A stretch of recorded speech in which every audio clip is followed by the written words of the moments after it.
नमस्कार जय जगन्नाथ। आज सकाळर ब्लॉग को आपण मानक स्वागत। आपण माने केमती अछंती भाबुछु समस्त भलरे थिबे, निश्चित भलरे थांतु। देखंतु मु आज बसैछि छुई आलू तरकारी। पिला माने सब स्कूल पळैचंती तो एबे मिल मेकर करूछि।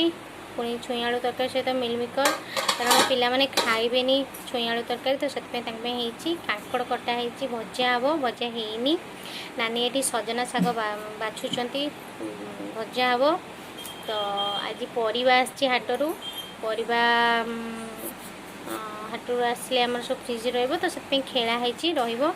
पिला माने स्कूल आसके एठी मैगी आउ सिमेई हेतिला, तो खाउचंती स्कूल आज आसी किछि खाइलेनी। तो ता आधा घंटा परे कहले आमे मैगी खाइबू, तो मैगी खाइ देले। सकाळु भात खाइ जाइतिले, तो आसके किछि खाया पे इंटरेस्ट नेलेनी, रुटी नेइथिले टिफिन स्कूल को। तो एबे मैगी खाउचंती। मैगी खाइ सारला परे से माने संध्या बेले प्रार्थना करिवे, गोड़ा धोई ड्रेस चेंज करी। केमिति लागिला